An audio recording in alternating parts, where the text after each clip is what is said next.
Happy Valentine's Day, everybody. Happy Valentine's Day. I'm getting into the feeling of Valentine's Day. I have a confession that in the past, I have been a little bit of a Valentine's Grinch and not wanted to celebrate Valentine's Day. I don't know you've been that grinchy. Oh, good. Well, you never. Well, you've appreciated it because I said, no, you don't need to buy me a present ever. But I have bought you presents nevertheless. Uh-oh. On occasion. Well, Yeah. no, I think I have, but then I finally succumbed to your Grinchiness. your concerns about the sort of Hallmark card commercialization of Valentine's Day has not been to your liking. Well, but the spirit of it is beautiful. I appreciate the spirit of it. So happy Valentine's Day, everybody. And today I'm stepping into the unknown because one of the things that Angus and I do, or we tend to do in the mornings, is we tend to do some kind of inspirational reading. And then I usually do some inspirational writing afterwards, or usually work on my blog post. And oftentimes when I'm doing my writing, Angus will have finished his reading, and I oftentimes am sitting out in the living room, and he'll be in another room doing his reading, and he'll come in there and he'll stand in front of the fireplace because it's kind of cold these days. And I can just feel his presence wanting to chat with me. And I just keep my head down and keep typing because I don't want to lose my train of thought. But today I thought, why don't we have a chat? So I have no idea what he's read, no idea what kind of inspiration is on your mind, but we thought we'd do it live. Okay. Or not. But I also want to add that that's my version of when you wake up in the morning and you've probably been awake for 2 hours and the wheels have been turning. And by the time I wake up, you're like in fourth gear. And then I wake up to these eyes glaring at me, and I know that you want to just bombard me with all these questions and all these ideas, and I'm just not ready for it. So that's my version of that. That is your version. We have to find the right time. And usually after I give you a few minutes, it is not usually I want to bombard you with questions. It's more I do have ideas that I want to share with you, which is the same as after you read. Your engine is fully oiled and ready to go, and mine's just like very sluggish and wanting to stay in the pits. I can't or stay in bed, as the case may be. Yeah, I can't help that I wake up. Or getting on the track. I can't help that I wake up earlier than you. Oh no. Well, so this is completely unknown territory to me, and if I am, you don't know what you read. No, well, I do know what I read, but I feel like if I'm going to chat about this, and part of the reason I want to chat with you because it's like it's not a fully formed thought. So this is not a fully formed thought. Try saying that 10 times quickly. But I will nevertheless, in the spirit of this new approach, I will engage on that level. So what I wanted to talk about, or I think I want to talk about, is how I feel from what I was reading this morning. And it's not, inspirational reading it's not like I'm reading the Bible or something. I'm reading, it could be anything. It could be a book about science or physics or whatever. Just something that, I think it's more to do with the lens in which I'm looking at it through. Or the lens of this understanding, let's say. So this morning, what was coming up for me is this idea where I feel like that Syd Banks quote, if only, and I'll probably butcher it, but if we could only learn to not be afraid of our own thinking, our own experience, that in itself would change the world. So I feel like we're sort of on this evolutionary path, if you like, where we are trying to come into balance what is essentially, and this is going to make me sound crazy, and I don't know how it's going to come out. Don't filter. I won't filter them, but it's like we're trying to come into balance with something that already is. And in terms of our body and our biology is completely fine-tuned to kind of regulate itself. So it's a system of systems. There's a mega system, and they're made up of a million tiny little intricate systems. Even there's a whole bunch of systems that are regulating themselves. So there's an intelligence behind that is constantly looking for balance and harmony. And yet our psychology kind of somewhat gets a little bit out of sync with that. And so we have this capacity of free will, let's say, let's use that word, free will.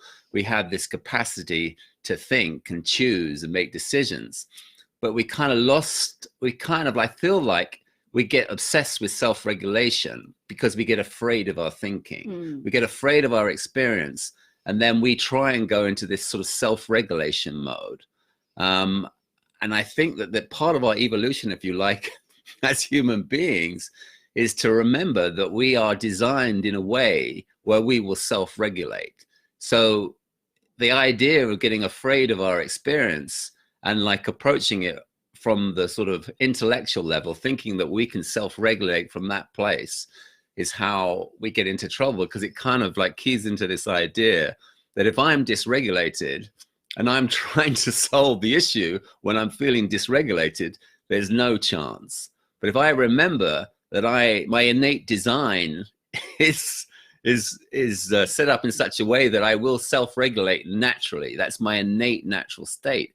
If I understand that, then all I have to do is just let go of the controls, not even bother to look how to self-regulate. Just trust that I'm designed that way. That's it. It's part of my system. So I think, in a sense, part of our journey and our evolution as human beings is to learn to trust the system rather than feel like we can, take the controls ourselves and figure things out, because we're trying to figure things out from a state of dysregulation. So that's now putting form on what was an unformed thought, but I don't know if that makes sense or not, but that's what I wanted to share. Well, I love that. I love that what you're pointing to is that we don't have to manage our experience, and that we don't need to be afraid of our experience, because it's all part of the design. Nothing's outside of the intelligence that's running it all. Yeah. And so there's no need for us to worry about it. And then when what happens is, when we worry about it, then we go into that mode of trying to control it or manage it, and that tends to escalate the discomfort of our experience. Yeah, so it's that sort of sense of separation. It's like what Syd Banks talks about when he says you're trying to fix the illusion from the illusion. So I've stepped into this virtual world of my conceptual mind. I'm trying to figure out a solution, when really the solution will figure itself out. I don't really have to do much about it in terms of what I'm, afraid of in that moment. And the ripple effects of that, when we're not resisting our experience, means that we just have such a gentler experience of life and of our emotions and feelings as we're having them. And we tend to regulate more quickly. Yeah. And I also think of situations, and from my own experience in the past, where I maybe have become afraid of my own experience, or I've become afraid of my thinking. And often I think of the more extreme examples of that, probably vis-a-vis grief or whatever, anxiety, worry, that's at a very high level. I find myself getting to the point where I think and I'm trying to solve the situation, constantly layering on more difficult, some more thought that's just really challenging, that I get to a point where it just becomes exhausting, and I kind of let go. And at that point, then it's almost like I've let go of the controls. My conceptual mind has let go, and all that's left is for me, in my natural buoyancy, to come back into my well-being. That unfolds, and then I find myself coming back into balance. And I think I've had all sorts of examples of that if I look back in through the course of my life, where I've had those challenging experiences. And it's just, as soon as I kind of like get exhausted by all the thought that I've put in that direction and kind of let go, I naturally come back into well-being. Yeah, we can have more. We don't have to wait for that unconscious surrender. We can actually allow ourselves to surrender through understanding that that's going to be what helps us. Yeah. But my big point this morning. Oh, you have a point. Tell me, what is your point? Well, no, I may have made this point already, but it's this idea that in terms of our evolution as human beings, is like we are learning how to self-regulate our thinking in a way, but by understanding that there's nothing that needs to be done in terms of regulation. That in itself is regulation. It's like, and I would say that learning this understanding is a way to learn how to self-regulate. Understanding is a method of, not that I want to say it's a method, and that's probably the wrong word to use, but that's how we will self-regulate as a species. We will understand how psychology works. And the big understanding is knowing that we are designed in such a way to come back into balance, to find our equilibrium. That's kind of like an auto compass that we have, that we tend to ignore and try to fix things with our conceptual mind. Yeah.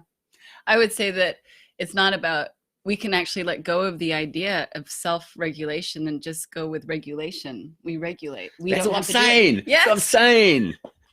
Regulation is a part of the system. Yes. It's already a part of the system, but we create this illusion that we need to self-regulate. Yes. Okay, that's clear now. Thank you. Thank you. That's why I need to say these things out loud, because you help me arrive at the point I'm trying to make or try to discover.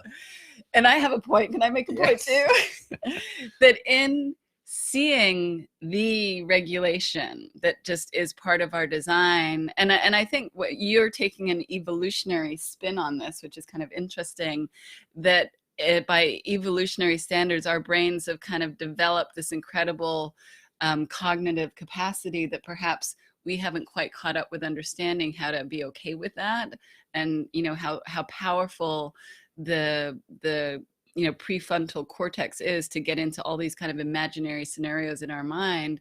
So we're sort of catching up on an evolutionary level to what our brain can actually do.